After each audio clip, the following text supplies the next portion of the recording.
ರೈತ ಬಾಂಧವರೇ ಹಾಗೂ ಎಲ್ಲ ವೀಕ್ಷಕರೇ, ಇವತ್ತಿನ ದಿನ ರಾಷ್ಟ್ರೀಯ ನೈಸರ್ಗಿಕ ಕೃಷಿ ಅಭಿಯಾನ ಅಥವಾ national mission on natural farming ಕುರಿತಾಗಿ ಮಾತಾಡೋಣ. ಇದನ್ನ 2024ರಿಂದ ಪ್ರಾರಂಭವಾಯಿತು ಅಥವಾ 25ರಿಂದ ಪ್ರಾರಂಭವಾಯಿತು ಅಂತಲೇ ಅಂದ್ಕೊಳ್ಳೋಣ. ಮೊದಲು ಇದನ್ನು ನಮ್ಮ ರಾಷ್ಟ್ರೀಯ ಮಟ್ಟದಲ್ಲಿ ಕೇವಲ ಗುಜರಾತಲ್ಲಿ ಸ್ಟಾರ್ಟ್ ಮಾಡಲಾಗಿತ್ತು ಇದಕ್ಕೂ ಮುಂಚೆ. ಈಗ ನಾವು ದೇಶಾದ್ಯಂತ ಇದನ್ನು ಸ್ಟಾರ್ಟ್ ಆಗಿದೆ. ಇದು ಏನು ಅಂತ ಹೇಳಿದರೆ, ನೈಸರ್ಗಿಕ ಕೃಷಿಗೆ ಒತ್ತನ್ನು ಕೊಡ್ತಕ್ಕಂಥ ಒಂದು ರಾಷ್ಟ್ರೀಯವಾದ ಯೋಜನೆ ಅಂತ ಹೇಳ್ಬೋದು, ಅಭಿಯಾನ ಅಂತ ಹೇಳ್ಬೋದು. ರಾಷ್ಟ್ರೀಯ ನೈಸರ್ಗಿಕ ಕೃಷಿ ಅಭಿಯಾನ ಆಯಿತಾ. ಇಲ್ಲಿ ಏನು ಮಾಡ್ತೀವಿ ಅಂತ ಹೇಳಿದರೆ, ನೈಸರ್ಗಿಕವಾಗಿ ಜಾನುವಾರು ಮತ್ತು ಸ್ಥಳೀಯವಾಗಿ ಅವಲಭ್ಯವಿರ್ತಾವೋ ಆ ಎಲ್ಲ ಸಂಪನ್ಮೂಲಗಳನ್ನ ಬಳಸ್ಕೊಂಡು ಕೃಷಿಯನ್ನು ಮಾಡೋದು. ಕೃಷಿ ಮಾಡ್ತಾ ಮಾಡ್ತಾ ಏನು ಮಾಡೋದು ಅಂದರೆ, ಇಳುವರಿಯನ್ನು ದ್ವಿಗುಣಗೊಳಿಸೋದು, ಖರ್ಚನ್ನು ಅರ್ಧಗೊಳಿಸೋದು ಅಥವಾ ಜೀರೋ ಮಾಡೋದು. ಆ ರೀತಿ ಮಾಡೋದಕ್ಕೆ ನೈಸರ್ಗಿಕ ಕೃಷಿಯ ಒಂದು ಉದ್ದೇಶವನ್ನು ಇಟ್ಕೊಂಡು ಮತ್ತು ಆತ್ಮನಿರ್ಭರರಾಗೋದು. ಯಾರು? ರೈತರು ಆ ಥರ ಆತ್ಮನಿರ್ಭರರಾಗಬೇಕು ಮತ್ತು ಒಳ್ಳೆಯ ಗುಣಮಟ್ಟದ ಆಹಾರ ದೇಶಕ್ಕೆ ಒದಗಬೇಕು. ಮತ್ತು ಅಲ್ಲದೆ ರೈತರು ಆ ಸಾವಯವ ಅಥವಾ ನೈಸರ್ಗಿಕ ಕೃಷಿಯಲ್ಲಿ ಬೆಳೆದಂಥ ಉತ್ಪನ್ನಗಳನ್ನು ಹೊರಗಡೆ ದೇಶಕ್ಕೆ ಕಳಿಸೋದು, ಹೊರಗಡೆ ರಾಜ್ಯಗಳಿಗೆ ಕಳಿಸೋಕ್ಕೆ ವ್ಯವಸ್ಥೆಯನ್ನು ಮಾಡ್ಕೊಳ್ಳಿಕ್ಕೂ ಕೂಡ ಇಲ್ಲಿ ಸರ್ಟಿಫಿಕೇಷನ್ ಪ್ರಾಸೆಸ್ ಕೂಡ ಇದೆ. ಅದು ಮುಂದೆ ಬರ್ತಾ ಹೇಳ್ತೀನಿ. ಹಾಗಾದರೆ ಏನೆಲ್ಲ ಬಳಸ್ಬೋದು ಅಂತ ಹೇಳಿದರೆ, ಮಣ್ಣಿನ ಆರೋಗ್ಯ ಸುಧಾರಿಸುತ್ತೆ, ಹವಾಮಾನ ವೈಪರೀತ್ಯ ಕಡಿಮೆ ಆಗುತ್ತೆ, ಖರ್ಚು ಕಡಿಮೆ ಆಗುತ್ತೆ, ಅದೆಲ್ಲವೂ ಓಕೆ. ಆದರೆ ಏನೆಲ್ಲ ಬಳಸ್ಬೋದು? ಏನೆಲ್ಲ ಬಳಸೋದು ಅಂದರೆ, ಬೀಜಾಮೃತವನ್ನು ಮಾಡ್ತೀವಿ ನೈಸರ್ಗಿಕವಾದ ವಸ್ತುಗಳಿಂದ, ಜೀವಾಮೃತವನ್ನು ಮಾಡಲಾಗ್ತದೆ, ಘನಜೀವಾಮೃತ, ನೀಮಾಸ್ತ್ರ, ದಶಪರ್ಣಿ, ಈ ಥರ ಹಲವಾರು ಜೈವಿಕ ಪರಿಕರಗಳನ್ನು ಬಳಸ್ಕೊಂಡು ನಾವೇನು ಮಾಡೋದು ಅಂತ ಹೇಳಿದರೆ, ಬೆಳೆಯನ್ನು ಬೆಳೆಯೋದು, ಆದಾಯವನ್ನು ದ್ವಿಗುಣಗೊಳಿಸೋದು. ಖರ್ಚಂತೂ ತುಂಬ ಕಡಿಮೆ ಅಥವಾ ಜೀರೋ ಅಂತ ಹೇಳಬೇಕು. ಇಲ್ಲಿ ಇದಕ್ಕೆ 4 ಪಿಲ್ಲರ್ಸ್ ಆಫ್ NMNF ಅಂತ ಹೇಳಿದರೆ, 1 ಜೀವಾಮೃತ, 2 ಬೀಜಾಮೃತ, 3 ಮಲ್ಚಿಂಗು, 4 ವಾಪ್ಸ ಅಂತ ಹೇಳ್ತೇವೆ. ಬೀಜಾಮೃತ ಅಂದರೆ ಬೀಜಗಳನ್ನು ಸಂರಕ್ಷಣೆಗೋಸ್ಕರ ಬಳಸ್ತಕ್ಕಂತಹ ಅಮೃತ, ಅದಕ್ಕೆ ಅಥವಾ ಬೀಜಗಳ ಉಪಚಾರಕ್ಕೆ ಮಾಡುವಂಥ ಬೀಜಾಮೃತವನ್ನು ಬಳಸೋದು. ಮತ್ತು ಜೀವಾಮೃತ ಅಂತ ಹೇಳಿದರೆ, ಜೀವ ಅಂದರೆ ಇನ್ನೇನು ಸಾಯ್ತಾ ಇರೋಂಥ ಬೆಳೆಗೂ ಕೂಡ ಇದನ್ನು ಹಾಕಿದ್ರೆ ಬರುತ್ತೆ ಅಂಥದಕ್ಕೆ ಜೀವಾಮೃತ ಅಂತ ಹೇಳ್ತೀವಿ. ಅವೆರಡು ದೇಸಿ ಹಸುವಿನ ಸಗಣಿ ಮತ್ತು ಗಂಜಲ ಮತ್ತು ಇನ್ನಿತರ ವಸ್ತುಗಳಿದ್ದಾವೆ. ಅವೆಲ್ಲ ಇಚ್ಛೆಪಟ್ಟಲ್ಲಿ ಕಮೆಂಟ್ ಮಾಡಿದೆ, ನೀನು ಡಿಟೇಲಾಗಿ ಅದ್ರ ಬಗ್ಗೆ ನೋಡೋಣ ಆಯಿತಾ. ಮತ್ತು ಮಲ್ಚಿಂಗ್ ಅಂತ ಹೇಳಿದರೆ ಹೊದಿಕೆ, ಅಂದರೆ ಮಣ್ಣಿನ ಮೇಲೆ ತೆಳುವಾದ ಹೊದಿಕೆಯನ್ನು ಹಾಕೋದ್ರಿಂದ ಏನಾಗ್ತದೆ ಅಂತ ಹೇಳಿದರೆ, ನೀರು ಕೂಡ ಉಳಿತದೆ, ನೀರಿನ ಸಂರಕ್ಷಣೆ ಕೂಡ ಆಗ್ತದೆ, ಜೊತೆಗೆ ಮಣ್ಣಿನ ಸಂರಕ್ಷಣೆ ಕೂಡ ಆಗ್ತದೆ, ಹಾಗೂ ಜೀವ ವೈವಿಧ್ಯತೆ ಉಳ್ಕೊಳ್ಳುತ್ತೆ. ಆಮೇಲೆ ಮತ್ತೆ ಏನು ಅಂತ ಹೇಳಿದ್ರೆ, ಕೊನೆಯದು ವಾಪ್ಸ ಅಂತ ಹೇಳ್ತೀವಿ. ವಾಪ್ಸ ಅಂತ ಹೇಳಿದ್ರೆ ನೀರಿನ ಮಣ್ಣಲ್ಲಿರ್ತಕ್ಕಂತಹ ಒಂದು ಏರಿಯೇಷನ್ ಅಂತ ಹೇಳ್ತೀವಿ. ಗಾಳಿಯ ಅಂಶ ಕನಿಷ್ಠ 25% ಇರಲೇಬೇಕು, ಆವಾಗಲೇ ಒಳ್ಳೆಯದಾಗಿರುತ್ತೆ ಮಣ್ಣು ಅಂತ ಹೇಳ್ತಾ. ಹಾಗಾದರೆ ಇದನ್ನು ಯಾರು ಮಾಡಿದರು ಏನು ಅಂತ ಹೇಳೋದಾದರೆ, ಕೃಷಿ ಮತ್ತು ರೈತ ಕಲ್ಯಾಣ ಮಂತ್ರಾಲಯ ಇದೆ ನಮ್ಮ ಸೆಂಟ್ರಲ್ ಗೌರ್ಮೆಂಟದು, ಅಲ್ಲಿಂದ ಈ ಒಂದು ಮಿಷನ್ನು ಸ್ಟಾರ್ಟ್ ಆಯಿತು. ಫೆಬ್ರವರಿ 10, 2025ರಿಂದ ಇದನ್ನು ಮಾರ್ಗಸೂಚಿಯನ್ನು ಹೊರಗೆ ತಂದರು. ಆಮೇಲೆ ಮತ್ತು ಇನ್ನೊಂದು ಇದ್ರದ್ದು ಮುಖ್ಯ ಉದ್ದೇಶ ಅಂತ ಹೇಳಿದರೆ, ಅರಿವು ಮೂಡಿಸೋದು. ಅಂದರೆ ಇದರಲ್ಲಿ ದುಡ್ಡು ಕಾಸು ಜಾಸ್ತಿ ಇಲ್ಲ ಯೋಜನೆಯಲ್ಲಿ. ಅರಿವು ಮೂಡಿಸೋದು ನೈಸರ್ಗಿಕ ಕೃಷಿಯ ಬಗ್ಗೆ, ಹವಾಮಾನ ವೈಪರೀತ್ಯದ ಬಗ್ಗೆ, ಅಲ್ಲದೆ ಗೈಡ್ಲೈನ್ ಬಗ್ಗೆನೂ ಮತ್ತು ತಾಂತ್ರಿಕತೆಯ ಬಗ್ಗೆನೂ, ಮತ್ತು ಅಲ್ಲದೆ ಮಣ್ಣಿನ ಆರೋಗ್ಯ ಎಷ್ಟು ಬೇಕು, ಎಷ್ಟು ಅವಶ್ಯಕತೆ ಇದೆ, ನೀರಿನ ಅವಶ್ಯಕತೆ ಎಷ್ಟಿದೆ, ಆಮೇಲೆ ಗ್ರೀನ್ ಹೌಸ್ ಗ್ಯಾಸಸ್ ಕಡಿಮೆ ಹೇಗೆ ಮಾಡಬೇಕು, ಪ್ರತಿಯೊಂದು ಇದರಲ್ಲಿ ಅಳವಡಿಕೆಯಾಗಿದೆ ಅಂತಲೇ ಹೇಳಬೇಕು. ಹಾಗಾದರೆ ಏನು ಮಾಡ್ತೀವಿ ಅಂತ ಹೇಳಿದರೆ, ಮೊದಲನೇದಾಗಿ ಒಂದು ಗುಚ್ಚಗಳನ್ನು ಆಯ್ಕೆ ಮಾಡ್ತೀವಿ. ಆ ಗುಚ್ಚಗಳಿಗೆ ಪ್ರತಿ ಗುಚ್ಚಕ್ಕೂ 125 ಎಕರೆ ಸೆಲೆಕ್ಟ್ ಮಾಡ್ತೀವಿ. ಆ 125 ಎಕರೆ ಅಥವಾ 50 ಹೆಕ್ಟರ್ ಸೆಲೆಕ್ಟ್ ಮಾಡಲಾಗ್ತದೆ.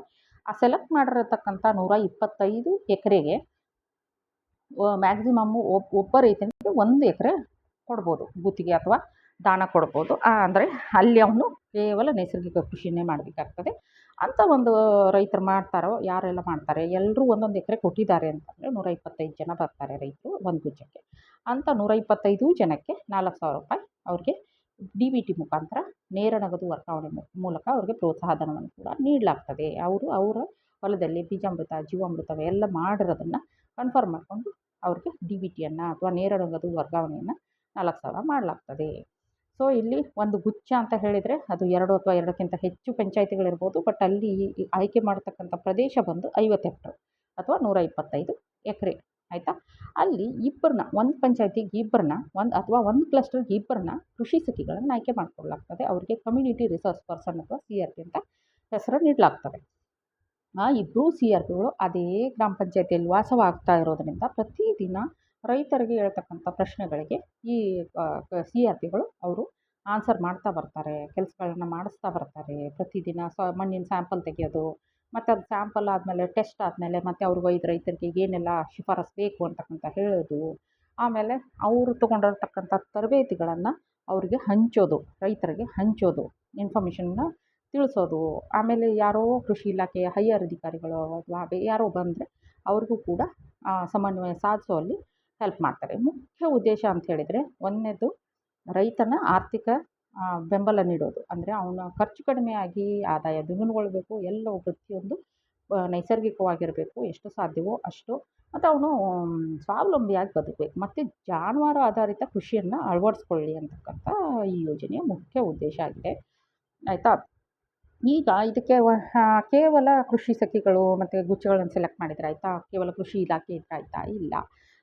ಇಲ್ಲಿ ಏನು ಬೇಕಾಗ್ತದೆ ಅಂದರೆ ಪರಿಣಿತರು ಕೂಡ ಬೇಕಾಗ್ತಾರೆ. ಅಂದರೆ ಅಲ್ಲಿ ಪರಿಣಿತರು ಅಂತ ಹೇಳಿದ್ರೆ ICAR ಸಂಸ್ಥೆಗಳು ಸಪೋರ್ಟ್ ಮಾಡುತ್ತೆ ವೈಜ್ಞಾನಿಕ ಪರಿಣಿತಿಯನ್ನು ನೀಡಲು.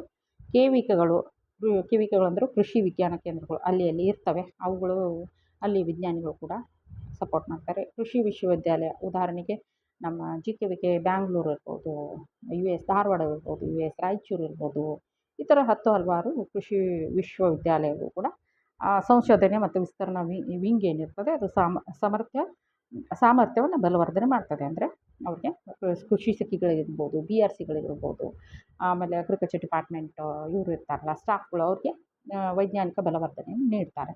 BRC ಅಂತಕ್ಕಂಥ ಒಂದು ಶಬ್ದ ಹೇಳಿದೆ, ಏನೋದು ಅಂತ ಹೇಳಿದ್ರೆ ಸಿಂಪಲ್ ವರ್ಡ್ಸಲ್ಲಿ ಹೇಳಬೇಕು ಅಂದರೆ, ನಾವೆಲ್ಲ ರಾಸಾಯನಿಕಯುಕ್ತ ಫರ್ಟಿಲೈಸರು ಆಮೇಲೆ ಕೀಟನಾಶಕಗಳನ್ನ ತೆಗೆದ್ವಿ ಅಂತಂದರೆ, ಗೊಬ್ಬರ ಮತ್ತು ಕೀಟನಾಶಕಗಳನ್ನ ತೆಗೆದ್ವಿ ಅಂದರೆ ಅದಕ್ಕೆ ಇನ್ನೊಂದು ಏನೋ ಬರಬೇಕಲ್ಲ, ಅದೇ ಇದು ಜೀವಾಮೃತ ಬೀಜಾಮೃತ. ಇದು ಜೀವಾಮೃತ ಬೀಜಾಮೃತ ತಕ್ಷಣ ಯಾರಿಗೋ ಬೇಕು ಅಂತ ಹೇಳಿದರೆ ಅವ್ರಿಗೆ ಸಪ್ಲೈ ಕೊಡೋಕ್ಕೆ BRCಗಳು ಇರ್ತಾರೆ. ಆ BRCಗಳಿಗೆ ಲಾಂಗ್ ಫಾರ್ಮ್ ಬಂದು ಬಯೋ ಇನ್ಪುಟ್ ರಿಸೋರ್ಸ್ ಸೆಂಟರ್ಗಳು ಅಂಥೇಳಿ. ಅವರು ಅಂದರೆ ಎಕ್ಸ್ಪರ್ಟ್ ಅನ್ನಂಗೆ, ಅವರು ಆ 125 ರೈತರಿಗೆ ಸಪ್ಲೈ ಮಾಡುವಷ್ಟು ಕೆಪಾಸಿಟಿ ಇರ್ತಕ್ಕಂಥ ಎಕ್ಸ್ಪರ್ಟ್ ಅವ್ರ ಹೊಲದಲ್ಲಿ ಮಾಡ್ತಾ ಇರ್ತಾರೆ ಅಂತಕ್ಕಂಥದ್ದೊಂದು. ಹಾಗಾದರೆ ಏನು, ನೈಸರ್ಗಿಕವಾಗಿ ಬೆಳೆದ ರಾಸಾಯನಿಕ ಮುಕ್ತ ಉತ್ಪನ್ನಗಳನ್ನು ಇವ್ರು ತಯಾರು ಮಾಡ್ತಾರೆ. ತಯಾರು ಮಾಡಿದ್ಮೇಲೆ ಪ್ರಮಾಣೀಕರಣಗೊಳಿಸ್ತೇವೆ. KSSOCA ಅಂತಕ್ಕಂಥ ಒಂದು ಸಂಸ್ಥೆ ಇದೆ. ಏನು ಅಂತಂದರೆ Karnataka state seed and organic certification agency. ಅದು ಏನು ಬೀಜಗಳಿಗೆ ಮತ್ತು ಆರ್ಗ್ಯಾನಿಕ್ಕಿಗೆ ಸರ್ಟಿಫಿಕೇಷನ್ ಕೊಡ್ತಾರೆ. ಅವರ ಒಂದು ಸಹಾಯ ಹಸ್ತವನ್ನು ತೆಕ್ಕೊಂಡು ಇಲ್ಲಿ ರಾಷ್ಟ್ರೀಯ ಬ್ರ್ಯಾಂಡು ಮೊದಲು ಸರ್ಟಿಫಿಕೇಷನ್ ಮಾಡಿಕೊಡ್ತೇವೆ. ಅದಾದಮೇಲೆ ಬ್ರ್ಯಾಂಡಿಂಗ್ ಆದಮೇಲೆ GI ಟ್ಯಾಗಿಂಗ್ ಅದೆಲ್ಲ ಆಗ್ತದೆ. ಏನು ಅಂತಂದರೆ ರೈತರ ಇಂಟ್ರೆಸ್ಟ್ ಮೇಲೆ ಹೋಗ್ತದೆ. ಫಸ್ಟು ಸರ್ಟಿಫಿಕೇಷನ್ ಮಾತ್ರ ಫ್ರೀಯಾಗಿ ಗೌರ್ಮೆಂಟೇ ಮಾಡಿಕೊಡ್ತದೆ. ಇನ್ನೂ ಹೆಚ್ಚಿನ ಆಸಕ್ತಿ ಇದ್ದು ಹೊರದೇಶಕ್ಕೆ ಕಳಿಸ್ಬೇಕು, ಹೊರ ರಾಜ್ಯಗಳಿಗೆ ಕಳಿಸ್ಬೇಕು ಅಂತಂದರೆ ರಾಷ್ಟ್ರೀಯ ಬ್ರ್ಯಾಂಡ್ ರಚನೆ ಮತ್ತು ಪ್ರಚಾರ ಕೂಡ ಆಗ್ತದೆ, ಆಯಿತಾ. ಈಗ ಗುರಿ ಏನು ಇಟ್ಕೊಂಡಿದೆ ದೇಶ, ನಮ್ಮ ಕೇಂದ್ರ ಘನ ಸರ್ಕಾರ ಏನು ಗುರಿಯನ್ನು ಇಟ್ಕೊಂಡಿದೆ ಅಂದರೆ 7.5 ಲಕ್ಷ ಪ್ರದೇಶವನ್ನು ಈ ವರ್ಷದಲ್ಲಿ, ಅಂದರೆ ಒಂದೇ ವರ್ಷದಲ್ಲಿ ಕಂಪ್ಲೀಟಾಗಿ ನೈಸರ್ಗಿಕತೆಯನ್ನು ತರಬೇಕು ಅಂತ ಗುರಿಯನ್ನು ಇಟ್ಕೊಂಡಿದೆ. ಇನ್ನು ಕರ್ನಾಟಕದಲ್ಲಿ 1,23,750 ರೈತರನ್ನು ಒಳಗೊಂಡಂಥ 49,500 ಹೆಕ್ಟರ್ಗಳನ್ನ, ಅಂದರೆ 50,000 ಹೆಕ್ಟರು ಕರ್ನಾಟಕದ್ದು ಹೋಗುತ್ತೆ, 7.5 ಲಕ್ಷ ಹೆಕ್ಟರು ದೇಶದ್ದು ಹೋಗುತ್ತೆ. ದೇಶದ ಒಟ್ಟು ಭೌಗೋಳಿಕ ಕ್ಷೇತ್ರ ಬಂದೇ 329 ಮಿಲಿಯನ್ ಹೆಕ್ಟರ್ಸ್. ಅದರಲ್ಲಿ 7.5 ಲಕ್ಷ ನೈಸರ್ಗಿಕ ಕೃಷಿಗೆ ಕೊಟ್ಬಿಟ್ರೆ ಒಳ್ಳೆಯ ಒಂದು ಏನು ಅಂತ ಹೇಳಿದರೆ ನೈಸರ್ಗಿಕ ಕೃಷಿಗೆ ಒತ್ತನ್ನು ಕೊಟ್ಟಿರ್ತಕ್ಕಂಥ ಮೇಜರ್ ಸ್ಕೀಮ್ ಅಂತ ಹೇಳ್ಬೋದು 10-15 ವರ್ಷದಲ್ಲಿಯೇ.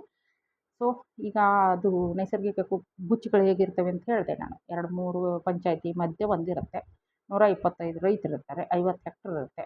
ಒಬ್ಬ ರೈತನಿಗೆ ಗರಿಷ್ಠ 1 ಎಕರೆ ಮಾತ್ರ ಪ್ರದೇಶ ಕೊಡಲಿಕ್ಕೆ ಸಾಧ್ಯ. ಪ್ರತಿ ಕ್ಲಸ್ಟರಿಗೆ 2 ಕೃಷಿ ಸಖಿಗಳ ಆಯ್ಕೆ ಆಗುತ್ತೆ. ಮತ್ತೊಬ್ಬರು ಮಾಸ್ಟರ್ ಟ್ರೈನರು ಇರ್ತಾರೆ ಪ್ರತಿ ಜಿಲ್ಲೆಗೆ ಒಬ್ಬೊಬ್ಬರು ಅಂತಕ್ಕಂಥದ್ದು. ಬಯೋ ಇನ್ಪುಟ್ ರಿಸೋರ್ಸ್ ಸೆಂಟರ್ BRCಗಳ ಬಗ್ಗೆನೂ ಹೇಳಿದೆ. ಅವರು ಸ್ಥಳೀಯವಾಗಿ ತಯಾರು ಮಾಡೋರು ಇರ್ತಾರೆ. ಅವರು ಯಾರೂ ಇರ್ಬೋದು, FPO, SHG ಸ್ವಸಹಾಯಕ ಸಂಘಗಳಿರ್ಬೋದು, ಪ್ಯಾಕ್ಸ್ ಇರ್ಬೋದು, ಕೋಆಪ್ರೇಟಿವ್ಸ್ ಇರ್ಬೋದು, ಲೋಕಲ್ ರೂರಲ್ ಎಂಟರ್ಪ್ರೆನ್ಯೂರ್ಸ್ ಇರ್ಬೋದು, KVK ಇರ್ಬೋದು, ಅಥವಾ ಇಂಡಿವಿಜುವಲ್ಲೇ ಇರ್ಬೋದು.